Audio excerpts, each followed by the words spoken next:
سلام دوستای عزیزم، حالتون چطوره؟ امیدوارم که خوب و عالی باشید. چند روزیه که وارد فصل زیبای پاییز شدیم و هوای تهران خیلی معتدل و خوب شده. امشب تو این ویدیو اومدیم به جنوب شرق تهران و یکی دیگه از مناطق معروف تهران به نام افسریه.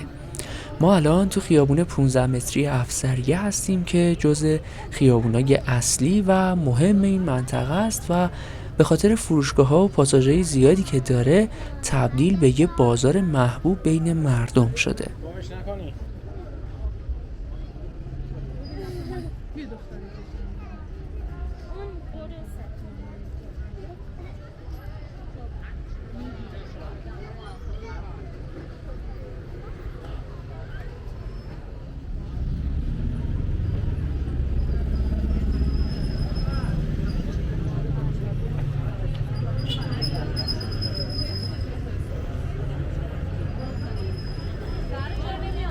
هر سال قبل از نوروز سرتاسر این خیابون پر از دست فروش میشه و این خیابون به یه بازار بزرگ و شلوغ تبدیل میشه.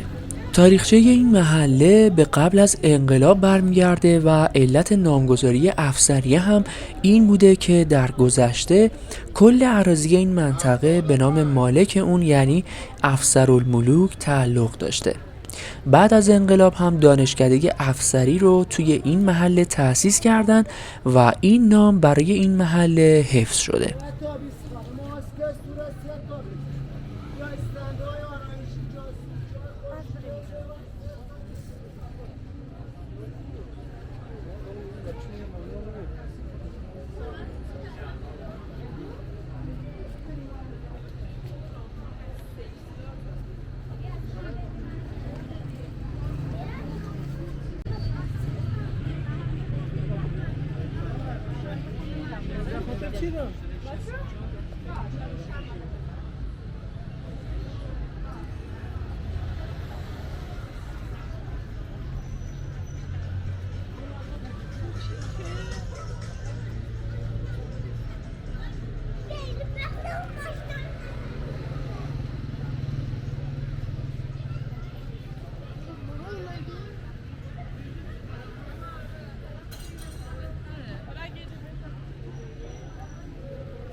چه امید آقا بیا اجاره دادم ببین چقدر سفیده این قاچ بیا اجاره بچه مالی بدم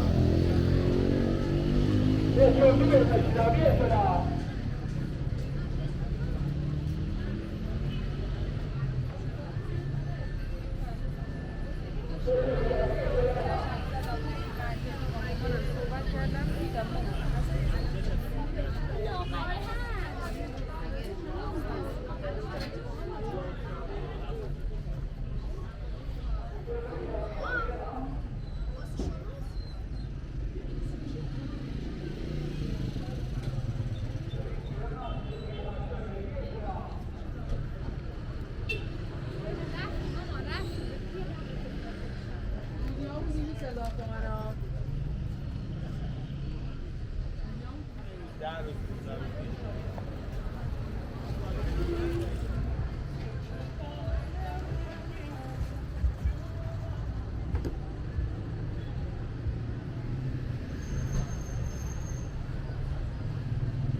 یه دونش رو تست کن 15 هزار برو یازی با خیال راحت ببن شرطش رو تست کردنش آقا جو یه دونه یه حلاله بخورید بعدم بخریده این نارنگی سریعه اینا علیه اینا خوشمزه بی نظیر این نارنگی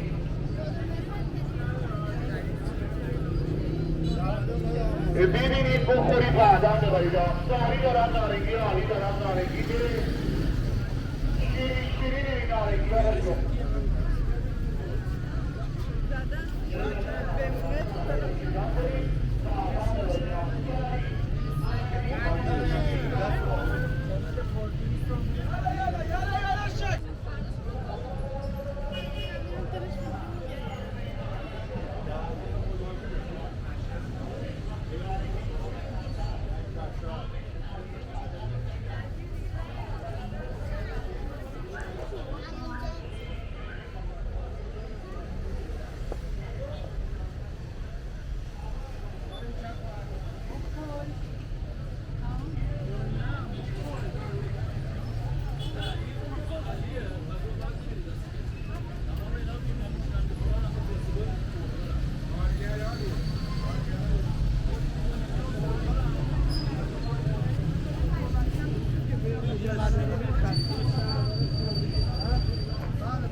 ولش کن مامانی باید تو برو جلوی من پشت مامانی هستم برو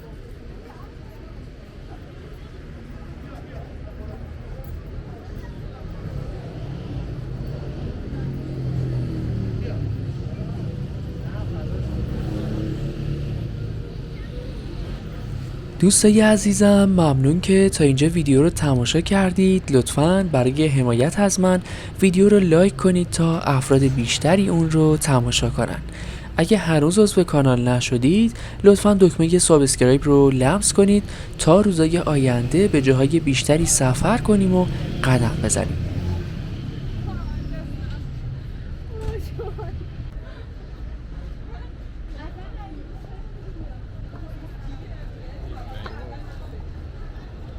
بیا بیرون.